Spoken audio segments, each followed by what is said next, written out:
नर्मदा बचाओ आंदोलन की नेत्री मेधा पाटकर सोमवार को प्रेस क्लब में मीडिया से मुखातिब हुई, जहां उन्होंने किसान आंदोलन और बजट को लेकर चर्चा की। देखिए इस रिपोर्ट में। मीडिया से रूबरू होते हुए मेधा पाटकर ने कहा कि किसान आंदोलन हमले से कमजोर नहीं पड़ेगा। उन्होंने कहा कि हम हिंसा अपनाने के लिए मूर्ख नहीं हैं, हम हिंसा की गिरफ्तारी में नहीं आएंगे। ट्रैक्टर से नहीं, किसान मजदूर आए हैं, उनकी गिनती सरकार करे तो उन्हें भी ये दिखाई देगा कि यह आंदोलन कमजोर नहीं हो सकता है, हमले से ज़्यादा आगे बढ़ेगा और वही मात्र अहिंसक युद्ध के द्वारा। हम मूर्ख नहीं हैं हिंसा अपनाने के लिए। हम जानते हैं कि हम अगर पत्थर भी उछाले तो ये बंदूक निकालेंगे, हम बंदूक निकालेंगे ये तो ये बम निकाल सकते हैं।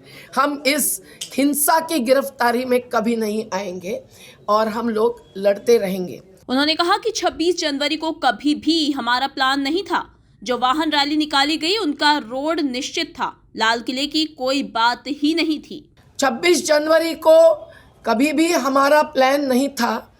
जो 10 मीटिंगों के द्वारा तय हुआ था, 4 बार पुलिसों के चर्चा से रूट, मार्ग, ट्रैक्टर और वाहन रैलियों का निश्चित हुआ था, वो वही अपनाने का अनुशासन हमने घोषित किया था।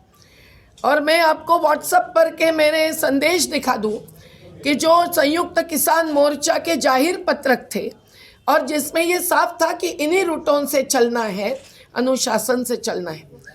मैं, योगेंद्र यादव जी, कॉमरेड ढवले और कुछ साथी जो शाहजहांपुर के राजस्थान हरियाणा के बॉर्डर पर थे, वहाँ भी हजारों वाहनों की रैली अत्यंत शांतिपूर्ण रूप से निकली। टिकरी बॉर्डर पर हनंदा मौला 8 बार सांसद रह चुके किसान नेता थे, उनके साथ की रैली भी शांतिपूर्ण निकली। गाजीपुरा की सीमा पर राकेश टिकाईत और तेजिंदर विर्क उत्तराखंड के नेतृत्व किए ऐसी रैली का जो भी शांतिपूर्ण तरीके से निकला। सिंगू बॉर्डर के भी हजारों वाहनों का यही तय था कि वो शांतिपूर्ण तरीके से उसी मार्ग से जाएंगे जो मंजूर किया गया मार्ग था। लाल किले की कोई बात ही नहीं थी और शासन के कार्यक्रम के बाद ही निकलना तय था। उन्होंने बजट को लेकर कहा कि इस बजट में फिर से किसान और किसानी को कम महत्व दिया है।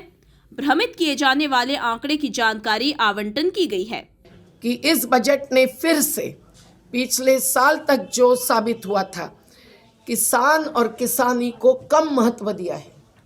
भ्रमित करने वाली आंकड़ा की या जानकारी आवंटन की हम लोगों को पोल खोल करके देखनी ज़रूरी पड़ रही है। इन्होंने अभी भी विनिवेश पर ज़्यादा ध्यान दिया है और निजी पूंजी निवेश पर, जो बैंकों के द्वारा हो या अन्य किसी भी प्रकार से, अधिक ध्यान दिया है। तो इसीलिए इनका ध्यान भी नहीं है और धन आवंटन भी नहीं है किसानों की मूल मांगों पर। जो मांग हमने मंदसौर के हत्याकांड के बाद शुरू हुए संघर्ष के द्वारा 2 विधेयकों के रूप में लोकसभा और राज्यसभा में पेश कर चुके हैं, इस पर कोई किसानी संसद सत्र अभी तक नहीं हुआ है। वो दोनों मुद्दे हैं संपूर्ण कर्ज मुक्ति और हर प्राकृतिक उपज का सही दाम। संपूर्ण कर्ज मुक्ति दे रहे हैं नीरव मोदी और विजय मल्ल्या जैसे मुट्ठी भर अपराधी कंपनियों को लॉकडाउन में 68,000 करोड़ तक। और किसानों को अगर कर्ज मुक्ति करनी थी तो इन्होंने उसके लिए कम से कम 2.5 लाख करोड़ रुपया विशेष रूप से अलग से आवंटित करना चाहिए था। ये हमारी मांग थी। जो हमारी किसान संसद हुई उनमें कई सारे वक्ताओं ने, जिनमें भूतपूर्व सांसद भी थे, आज के संसद भी थे, उन्होंने भी रखी थी, लेकिन इन्होंने ये कार्य नहीं किया है। बहरहाल देखा जाए तो मेधा पाटकर ने किसान आंदोलन पर हुई घटना पर सरकार पर निशाना साधा। Bureau report, MP news, Indore.